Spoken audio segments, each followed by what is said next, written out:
Donc bonjour à tous, bienvenue pour cette semaine donc, du 22 au 28 avril où on va regarder ensemble, comme toujours, les énergies d'un point de vue archétypal et astrologique. Hein. Je vais bien sûr revenir sur la fameuse conjonction Jupiter-Uranus. Je vous invite aussi à regarder le replay que j'avais fait sur le mois d'avril où je l'avais un petit peu commencé à la décortiquer. Donc je n'ai pas été présente ces 2 dernières semaines, hein. Je vous avais prévenu avec Mercure rétrograde, je sens parfois pas l'envie de faire des vidéos. Et la deuxième raison aussi, c'est que vraiment j'étais à fond, donc j'ai eu des problèmes avec la voix en étant taureau. Donc voilà, donc je suis heureuse de vous retrouver pour cette semaine. Donc on va regarder principalement trois choses. Un petit peu, je vais revenir quand même sur cette conjonction Jupiter-Uranus dans son symbolisme, hein, et aussi peut-être pour expliquer pourquoi elle fait autant couler d'encre, en tout cas dans le milieu astrologique, même si on ne voit pas, alors à moins qu'il se passe, enfin pour moi il est dimanche matin, à moins qu'il se passe quelque chose aujourd'hui ou dans les jours à venir vraiment d'inattendu d'un point de vue mondial. Hein. Et puis on reviendra aussi sur la pleine lune en Scorpion, hein, qui aura lieu mercredi en France, et qui aura la particularité d'être en carré à Pluton. Hein, donc c'est une intensité quand même de cette pleine lune. Et enfin sur Mercure qui redevient direct jeudi. Donc pour commencer par la conjonction Jupiter-Uranus donc qui a lieu en Taureau, hein, qui a été parfois considéré comme l'événement un petit peu majeur de 2024. Alors il faut savoir que Jupiter, c'est l'image archétypale en lien avec, je ne sais pas c'est quel personnage, mais il y a ce côté, c'est le besoin d'expansion, c'est le philosophe, c'est celui dans la mythologie, hein, Jupiter, c'est Zeus, et c'est celui toujours qui va aller conquérir de nouveaux territoires qui n'ont pas été explorés, hein, dans le but d'explorer aussi différents niveaux de conscience. Hein. Il a cette facilité de se métamorphoser. Hein. Il se métamorphose, donc il fait partie il y a de nombreux dieux qui sont d'habitude associés plus au signe du poisson, qui ont ce côté polymorphe. Hein. Mais là, avec Jupiter, on est vraiment dans ce besoin d'amplifier les choses. Hein. Ça se joue dans le signe du taureau, donc qui est lié à la richesse, à l'argent. On pourrait dire aussi avec Uranus, on le verra peut-être à la crypto-monnaie, même si c'est un sujet que je ne connais pas du tout, avec aussi nos valeurs, hein, notre rapport à la terre, notre envie peut-être de simplicité. Hein. Et Jupiter dialogue avec Uranus. Jupiter, généralement, il amplifie tout. Hein. C'est une planète qui était considérée pourtant dans l'astrologie traditionnelle comme étant la gâteuse daimon. Hein. C'était vraiment l'étoile la plus bénéfique. Hein, ils appelaient ça l'étoile de Zeus. Hein. Pour eux, les planètes étaient des étoiles errantes. Hein, donc, même si on sait qu'une planète n'est pas une étoile, il y avait ce côté, parfois dans leur vocabulaire, où vous retrouviez le symbolisme de l'étoile. Donc, il amenait, de par sa luminosité, de par sa grandeur, c'était celui qui allait amener la richesse, il vous amenait des belles choses. Hein. Donc, je pense qu'il y a eu une promesse, et voilà, quand on décrit Jupiter et Uranus, il y a cette promesse d'un changement, il y a cette promesse d'aller vers l'éveil des consciences. Hein. Et en effet, Uranus, euh, il y a dans le courant de l'astrologie archétypale aux États-Unis cette idée que peut-être, et je crois que je vous l'ai déjà dit à plusieurs reprises, on aurait pu appeler Uranus Prométhée. Hein. Prométhée, c'est l'éveilleur des consciences, c'est celui qui va à un moment donné, dans la mythologie, voler le feu. Alors ce feu symbole, hein, de l'éveil de la conscience, ou le feu aussi qui est symbole du feu pour pouvoir se nourrir, hein, donc tout le progrès technologique pour l'apporter aux humains. Hein. Donc souvent, Uranus, il va nous éveiller pour apporter quelque chose de l'ordre du progrès, hein, avec toujours, si on connaît le mythe, hein, il y a plusieurs versions du mythe où le mythe nous met en danger aussi toujours contre l'inflation, qui serait cette ombre uranienne de toujours vouloir avoir accès à la connaissance plus pure, à la connaissance plus pure, et finalement s'enchaîner dans le concept, hein, puisqu'on sait que Prométhée a été ensuite puni par Zeus de par sa transgression. Il a été attaché au mont Caucase où un aigle venait sans cesse lui dévorer le foie qui se renouvelait sans cesse. Dans certaines versions, c'est Chiron qui a troqué son immortalité avec Prométhée. Hein. Et Prométhée aurait été libéré, mais il devait porter des anneaux pour se rappeler justement sa condition. Hein. Et il y a aussi la fameuse boîte de Pandore qui a été libérée avec tous les maux de l'humanité. Donc, quand on a Jupiter-Uranus, en soi, la conjonction, elle n'est pas bonne ou mauvaise, hein. Ça va dépendre de ce qu'on va en faire.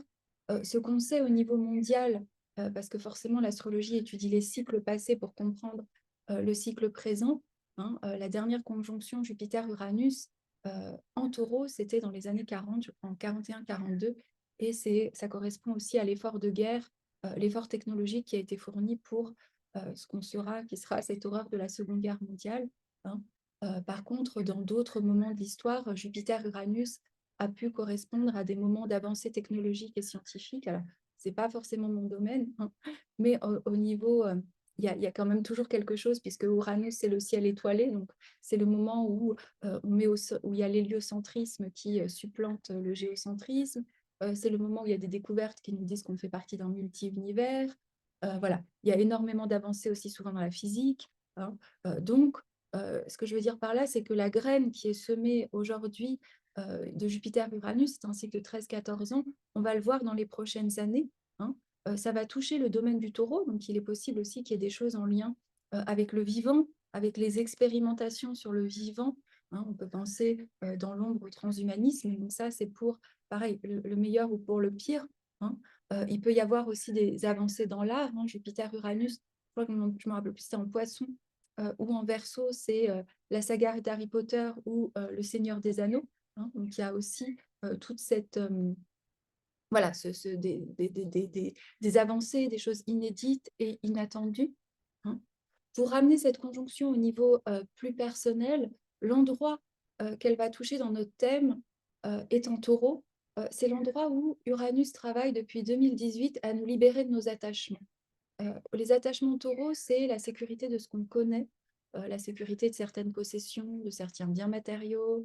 Euh, c'est vraiment se sentir soutenu par la vie, mais au lieu d'avoir cette sorte de confiance dans le taureau, qui serait l'initiation du taureau, qui serait d'avoir une foi que la vie constamment se renouvelle, hein. C'est ce qu'on apprend dans le signe du scorpion, où il y a constamment cette impermanence. Des fois, le taureau, il veut s'attacher et il va se sécuriser un peu comme saint Thomas, je ne crois que ce que je vois, hein. Et Uranus, depuis 2018, vient faire bouger ces fondations en nous demandant de nous libérer, j'allais dire, de nous libérer des attachements obsolètes. Pourquoi? Pour pouvoir aller construire un futur, hein, qui est la promesse d'Uranus. Souvent, les personnes très uraniennes, on a ce troisième œil, on voit avant, on pressent le changement. Il y a aussi un côté urgence, hein, on a envie que les choses bougent, que les choses changent, hein. Et Uranus souvent vient accélérer tout ça en venant, un petit peu pour ceux qui connaissent le tarot, c'est la maison de Dieu. Il vient ébranler tout ce qui était construit, donc tous les attachements dans nos vies qui étaient construits sur des fondations qui faisaient plutôt que nous enchaîner que nous libérer, hein. Donc forcément, vous mettez Jupiter dans l'équation, ça vient amplifier tout ça. Alors ça peut être une amplification par Jupiter où on va aller explorer des nouveaux territoires de conscience relationnelle en taureau, hein. Vénus en plus est conjoint à Chiron, donc il peut y avoir l'entrée de relations nouvelles qui guérissent certaines dynamiques d'attachement ou de cycles de répétition. Euh, Ça peut être dans le taureau, on va bouger l'endroit où des fois il y a cette fixité du taureau par rapport à nos habitudes, hein. Donc on va avoir l'envie d'aller construire le socle quotidien qui nous soutient différemment, hein. Et il y a quand même une expansion de la conscience, hein. Jupiter-Uranus, vécu de manière beaucoup plus intériorisée, c'est-à-dire sans forcément qu'il y ait des grands événements ou du chaos à l'extérieur de nous, ça peut être cette sensation qu'on se libère. C'était les alchimistes, hein, qui disaient que le processus uranien, c'est la sublimation. Et c'est cette idée un petit peu, d'ailleurs, Uranus a été découvert pendant la montgolfière, hein, un moment, c'est, vous savez, vous vous détachez, vous vous détachez, vous vous détachez, donc il y a une forme d'objectivité, hein.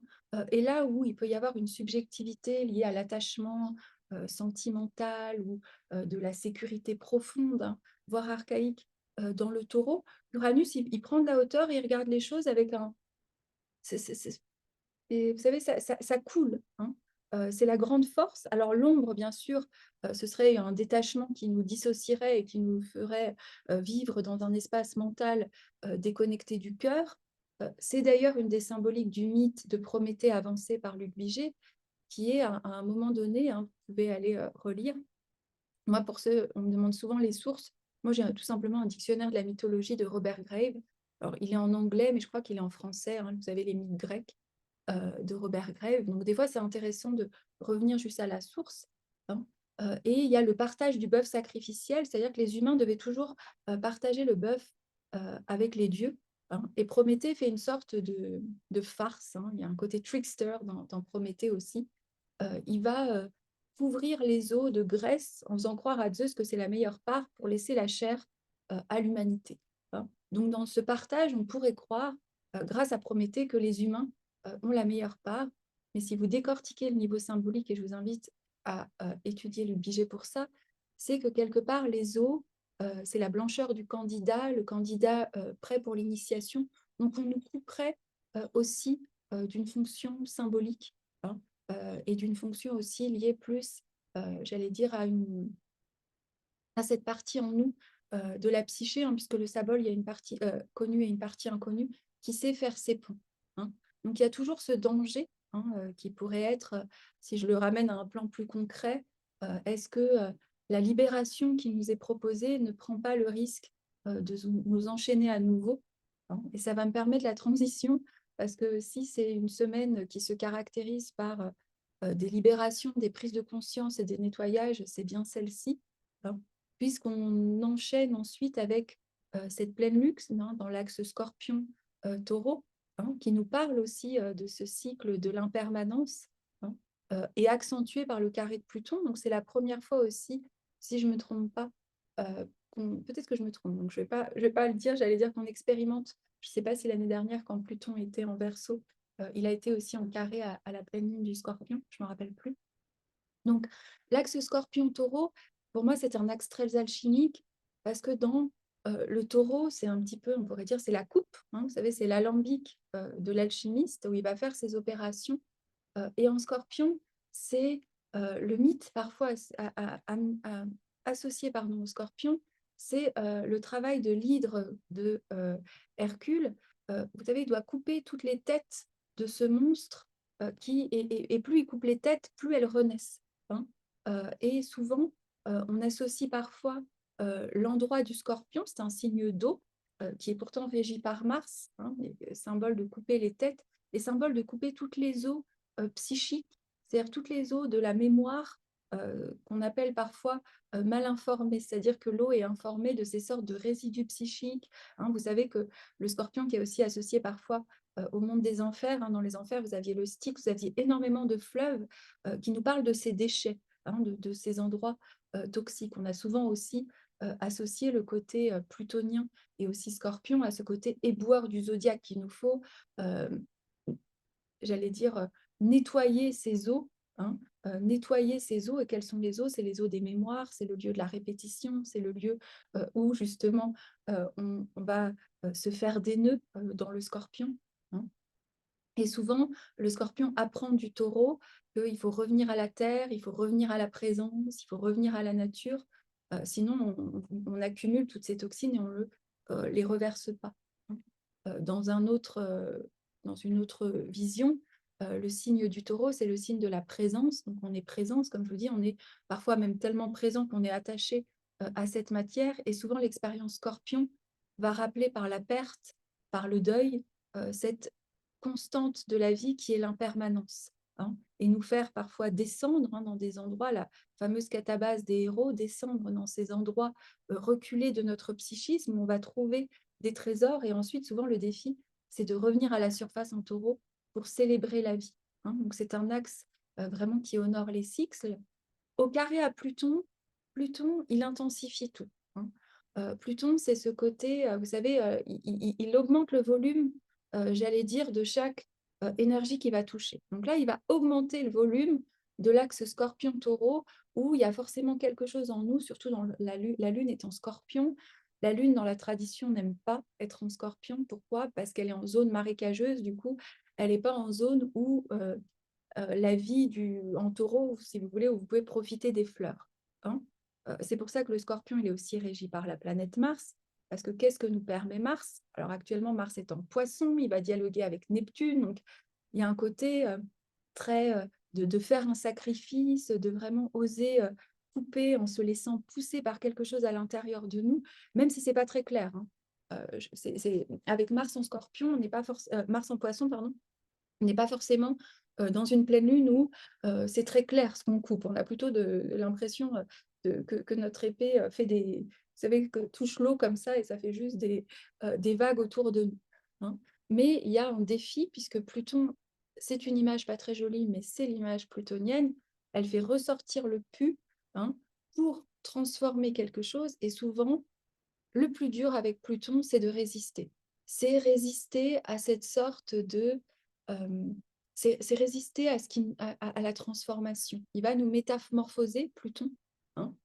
Et là, forcément, avec la Lune en Scorpion, il vient métamorphoser ou nous demander de purifier tous nos attachements obsolètes, toutes les... alors, j'aime pas forcément dire ce mot, mais tout ce qui était toxique, donc toute la toxicité relationnelle, tous les endroits de votre vie, vous avez l'impression qu'il y a une eau qui rentre, hein, que ça peut être l'eau sentimentale, où nos sentiments deviennent un petit peu obsessionnels, hein. Il y a un côté très obsessif dans Pluton, très totalitaire, hein. Ça peut être l'eau psychique, hein, c'est-à-dire les sortes de pensées répétitives, pourquoi l'autre m'a fait ça, ou toutes ces choses de vengeance, tout ce qui ressasse. La Lune en Scorpion, ce ressassement. Pluton en Verseau, en plus, il y a cette particularité, on l'a souvent parlé avec Pluton dans le signe du Verseau, il y a quand même cette particularité que Pluton, qui est cette sève volcanique, rencontre le Verseau, qui est le ciel étoilé et qui est ce que je viens de vous expliquer quand il est régi par Uranus, ce détachement. Donc là, il y a un côté explosif dans le détachement, mais pour faire remonter à la surface ce qui doit être libéré, détoxifié. Pourquoi? Pour pouvoir, en plus, on vient de cette conversation je peux le dire, on vient de cette conversation entre Jupiter et Uranus, du coup, pour détoxifier quelque chose qui va nous permettre vraiment de changer, on pourrait dire, de conscience. Mais pour ça, c'est comme si cette pleine lune, je trouve qu'elle nettoie le dessous, hein. Elle vient nettoyer nos eaux du dessous, hein, pour que l'éveil de conscience Jupiter-Uranus dans nos terres intérieures du taureau, donc dans notre présence, dans notre corps, n'ait pas... l'image qui me vient, vous voyez, ne soit pas informée par des eaux encore du dessous qui nous ferait plutôt déjà qui créerait un couac, hein, entre une partie de la conscience, mais ce nouveau qu'on perçoit dans Jupiter-Uranus ne se met pas en place parce qu'il y a toutes ces mémoires qui remontent sur le dessous et qui, du coup, nous envahissent, hein. Et enfin, donc, ça, pour finir peut-être, ça veut dire aussi que cette pleine lune fait ce qu'on appelle un T carré, hein. Un T carré, c'est, vous savez, en astrologie, il y a la croix mutable, la croix cardinale et la croix fixe. La croix fixe, c'est le Scorpion, où est la lune, le Taureau, où est le Soleil actuellement, et Pluton, en Verseau. Donc, il va manquer le Lion, hein. Et c'était Sophia, avec qui je fais le podcast, qui dit souvent que dans les T carrés, il faut aller chercher l'énergie en face. Donc, on va aller chercher l'énergie du Lion.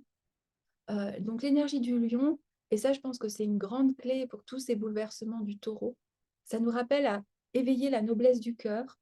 C'est là où on peut puiser le courage, vous savez, parce que le signe du lion est souvent associé au héros.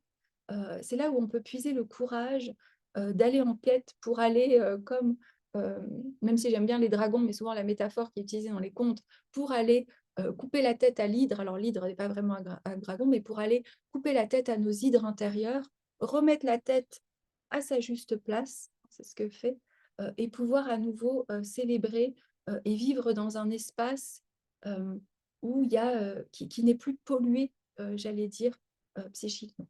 Mais forcément, il y a une intensité parce que Pluton, pour nous montrer les recoins, vous savez, moi, ça me fait penser au spéléologue qui va aller dans la grotte et vous dire là, cet endroit-là, c'était bouché, puis il va le racler, hein, un petit peu, c'est une métaphore très plutonienne.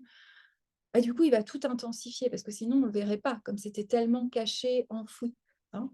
Donc, euh, alors j'aime pas forcément donner des conseils, hein, vous avez compris que c'est pas forcément ma manière de procéder. J'aime plus ouvrir des espaces symboliques qui résonnent en chacun. Mais je me servirais, moi, de Jupiter-Uranus, de ce détachement, de cette foi jupitérienne en taureau, dans la vie, dans le principe même de la vie, pour ne pas se laisser embarquer par Hadès qui nous ferait croire plein de trucs et qui pourrait créer un petit peu de drame. Voilà, c'est ce que je dirais pour vivre mieux cette pleine lune. Et enfin, le lendemain, on a Mercure qui redevient direct. Donc, on a tous, moi, genre, je ne vous dis pas les nombres, comme Mercure était actif, le nombre d'anecdotes que j'ai eues de Mercure rétrograde entre les faux entraînements de ma fille, les fuites, les gens qui... Voilà, c'était Internet qui ne marche pas. Donc, j'ai vraiment... Voilà. Mais on sait très bien que Mercure rétrograde, qu'est-ce qu'il permet? Il permet justement une exploration à l'intérieur, en bélier, donc il peut peut-être nous faire revenir avec des idées beaucoup plus claires, beaucoup plus fraîches, hein. Et moi, une des idées notamment que j'ai eues, et je vais vous mettre le lien dessous, c'est de créer ce canal Telegram, hein, j'allais dire Instagram, ce canal Telegram pour vous partager plus l'actualité au jour le jour, justement faire ces corrélations dans un espace un peu plus intime, voilà, que ce soit sous forme d'audio ou sous forme d'écrit, avec la liberté de mon ascendant Verseau qui est quand je le sens, hein. Je ne sais pas si c'est le Verseau ou ce que c'est, mais en tout cas, cette idée de pouvoir vous accompagner plus quotidiennement, hein, avec plus la spontanéité de, voilà, et je pense que ça peut permettre, je crois que sur chaque publication, les commentaires. Et ensuite, la deuxième annonce que j'ai, c'est que j'aimerais beaucoup, il faut que je vérifie la date, j'ai une amie que j'aime beaucoup au Guatemala qui travaille beaucoup avec les planètes aussi dans son œuvre, qui s'appelle Clara de Tessanos, qui fait une exposition solo, Faites un vœu, ça s'appelle à Paris, je vous mettrai les détails, et le vernissage est le 26 avril, donc c'est vendredi. Donc voilà, vous pouvez aller lui faire un coucou. De ma part, j'aimerais beaucoup pour ceux qui puissent y aller. Donc c'est à Paris. Et je reste aussi disponible pour les mentorats et pour les séances et pour je vais aussi prendre le temps, bien sûr, d'ouvrir la nouvelle promotion pour septembre. Et je vous souhaite à tous une très belle semaine.